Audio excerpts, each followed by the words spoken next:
Nick, I'm fine. Well, you'll be fine when you sit down, okay? Right over there. Right? Why, all of a sudden I look like I'm delicate or something? No, in the car you looked a little green in the gills and you were wobbly when you got out. Oh, well, would you like to know why? I'd like you to sit down. Because your car stinks of smoke. Well, that's because I smoke in it sometimes, when I'm alone. But it's really bad. I'll get some air freshener. I'm kind of surprised. I mean, I suppose I thought you were always just one of those guys that smoked one cigar a month at a party or something. I smoke because it relaxes me. Like going to Big Bear does for you. You don't look relaxed.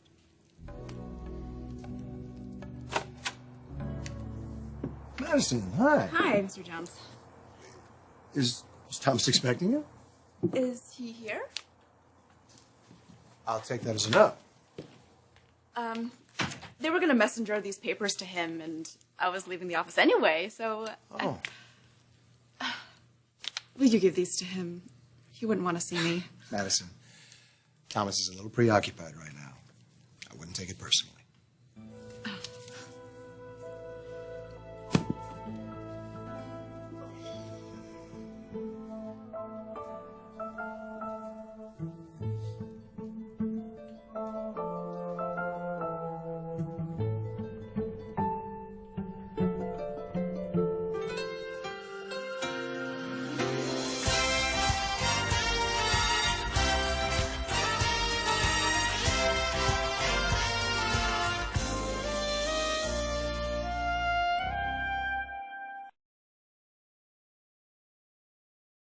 Am I early? Your family. I used to dread being late, now I dread being early. Why? Oh, because it makes it look like I have nothing to do with my time, but watch the clock, which is true. Oh, please. The only reason why we're having dinner is because I couldn't get you to have lunch with me. You're too busy. Yeah, sure, because I have money now. You know, people know that I have money, so foundation directors, museum people, they all want to have lunch with me. But when the sun goes down, nobody's knocking. Woe is you. Shut up and feed me. Where's Bill? He and Justin are working late and then they're going out. I mean, really, do you really think I would be feeding you Dungeness crab if I had something better to do? Oh, so I guess we have to kill that expensive Chardonnay all by ourselves. No problem. Yeah. Crab comes in season, but once a year. Oh. And how you must look forward to it. Because boiling is about the only thing you do in the kitchen. Can't burn water. Yeah. I shouldn't have said anything. Madison, no. Look, I'm kind of glad that we had an opportunity to have a candid conversation here. Thomas's mother and I have been a little concerned about him. And Why? concerned may be too strong a word. He's having a lot of success with his new men's line, and we're very proud of him. But, you know, there's an old saying, don't miss the forest for the trees. I just don't think that he's taking the time to enjoy the things in his life that he has in front of him. I mean, for instance, you're one of the few people his own age that he actually hangs out with. To be honest, I don't think that's going anywhere. Oh, come on, Madison.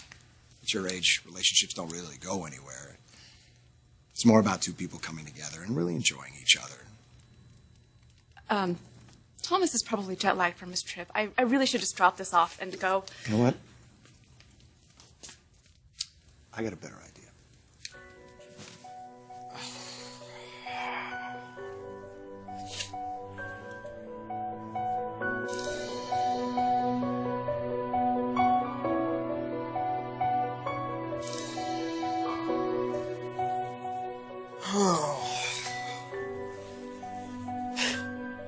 Crazy.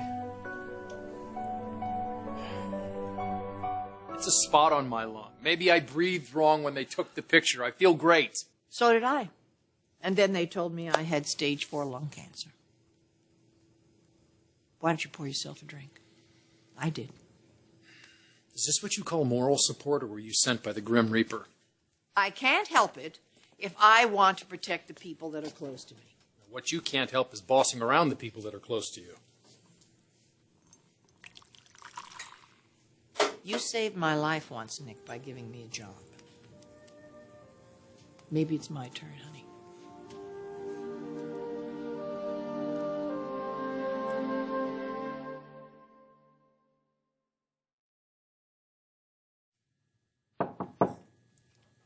Door's open. I'm sorry. I thought you were my parents. Your stepfather said I should just come on up. Yeah, sure. Why not?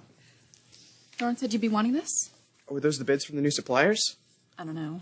Okay. Well, I should really be going now. Whoa, were you in a hurry? You want some dinner? I thought you said you weren't hungry. I'm not, but my mom made pot roast for Whip and me, and she'd be pretty upset if somebody didn't eat my share. So I have an idea, but it might be a bad one. Well, that's never stopped you before. This one affects you. Oh. Well, you're not gonna microwave that crab, are you? Ha, ha, ha. Truth or dare? Is this a bad idea, or is there another one coming? Okay. Truth. Do you miss Eric? Of course, Katie. You thought you and Eric were forever. Yeah. I know that's what I said, but that's pretty stupid, right? God. Made me forget what I knew at the beginning, that we were totally wrong for each other. That's not true. Katie, anyone could see it. But surprise, surprise, you know, we fell in love, and we fell so deeply that we forgot what we saw in the beginning. I guess that's true. I mean, I know I don't see Bill the way anyone else does. But once I heard of losing him, stop being so blinding, I realized I never really expected forever. Truth or dare? Well, I'll take dare after that. Well, I dare you to actually cook dinner. Hello? Why do you think you're here? So you can pile on the cheese and crackers until we both say we're full like you usually do. Oh, that is just low.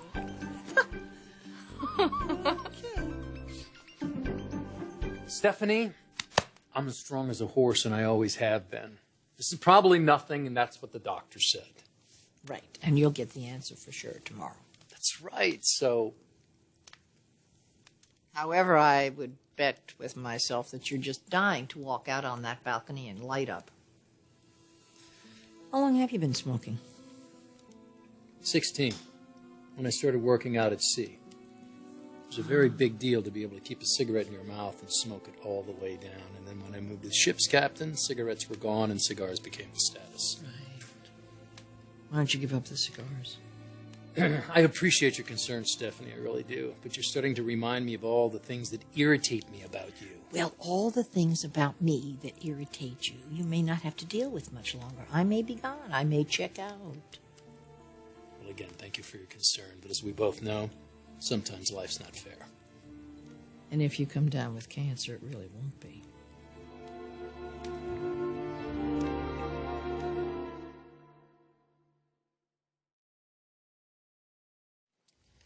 Well, I have to say that this crab is so good that not even you could ruin it. Thanks, sis.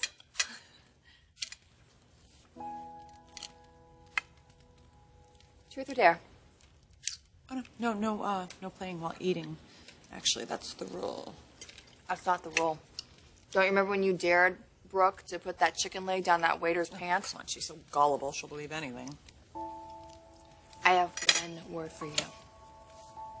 Justin. Is that a truth or a dare? You pick. Yeah. Justin is the one who got away. One bad decision and he was gone. You know, it all came down to shame, really. I mean, I was ashamed to be pregnant and not married. I couldn't bear to tell him that. I dreaded the idea of him thinking I was trying to trap him. Now, you know what? I knew that I would have trapped him. He would have done the right thing, and I would have wrecked his life.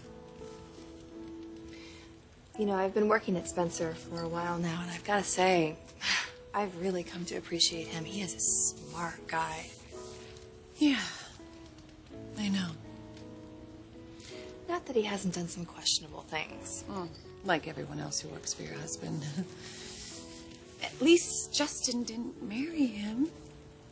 Be nice. It's because of Bill that you're a very wealthy woman. Yeah. Do you know why Bill took Justin to that boxing match tonight? She had to cook for your sad sack of a sister. No. It's his birthday tomorrow. I used to know that. Bill was gonna throw him a little shindig here tomorrow night. I dare you to come. Thorne was right. I have to make a decision about these tonight. Oh, I'll get out of your way. No, you're fine. This is crazy. I just offered to drop that off, and now I'm eating your dinner in your bedroom.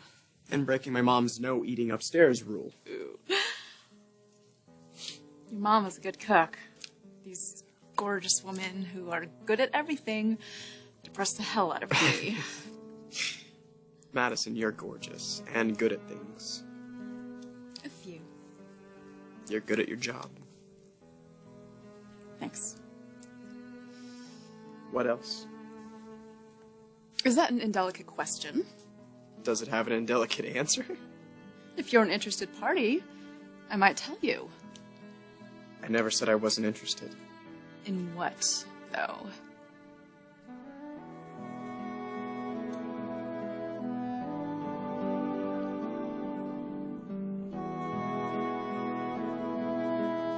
Stephanie, I don't want a word of this mentioned to my mother. I did the same thing. I didn't want anybody to know. It's a completely different situation. Nick, denial is denial. Who would have thought that a terminal diagnosis could have made you even more smug than before? Let me tell you something.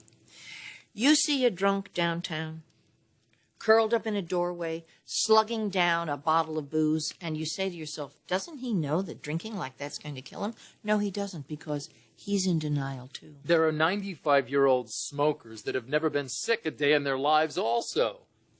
Smoking causes lung cancer. Come on, Nick. What are you going to do when your little boy comes up to you and he says, Daddy, didn't you know that smoking would make you sick? What are you going to say to that child?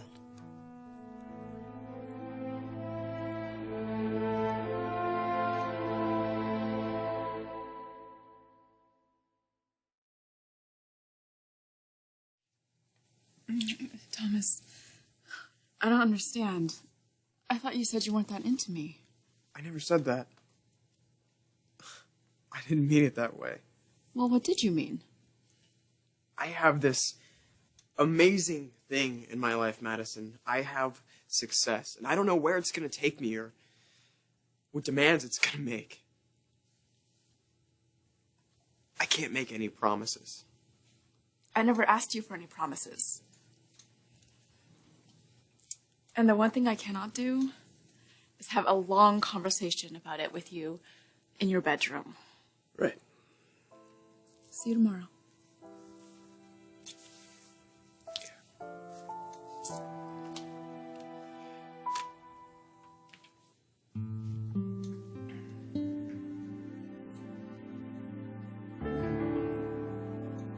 Well, that was delicious. It was. No more slamming my cooking. Yeah, but now I smell like I need a bath. Well, I'm sure you can fit one in between now and tomorrow night, right? Katie, I can't just have polite chit-chat with Justin, okay? I can't say anything that's not 100% truthful. What do you mean? I've cost him too much already. The life with his son, I mean, I can only imagine the rage he has inside for me. Well, you can imagine it all you want, but I don't think it's there. Did you talk to him about me? Sure, a little bit. He doesn't blame you, Donna. You were both so young. Yeah, Katie, but some mistakes just can't be corrected. Oh, boy, if I believed that, we should all just go jump off a bridge. I mean, your mistakes are not any worse than anyone else's. He's never gotten over you. He said that? I mean, I've barely seen him since Eric, except for, Bill's party for Liam and nothing. Well, you were off on your South American adventure. I mean, maybe he was waiting for you to call him. You have to stop punishing yourself. Maybe you hurt him, but maybe he wants to love you again. It can't be that simple, Katie. Donna, come on. Life doesn't work that way.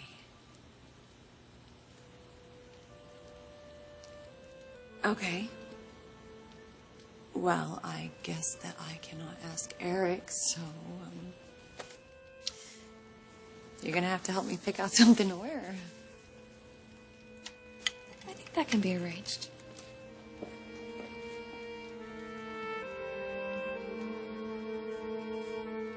Okay, so you've had your awakening. Let's not forget that a couple of months ago you were all about death with dignity and doing it your way. And now you're the champion of life no matter what. I am the champion of life without a terrible death from cancer.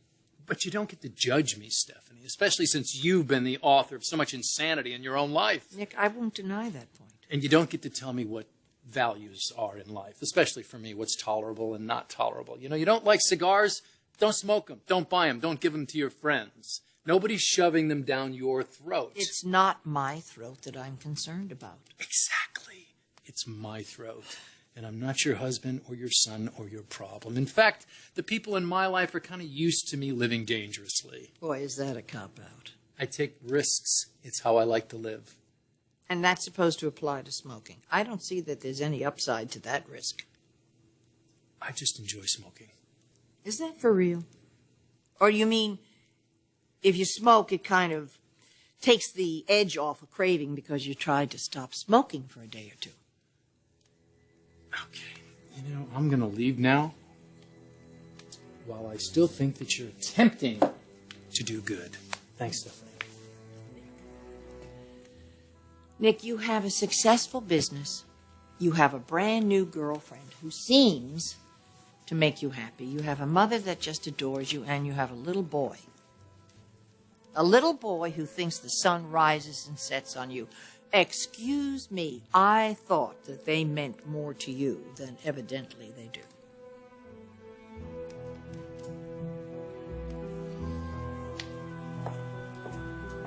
Thank you for bringing me home. Take care.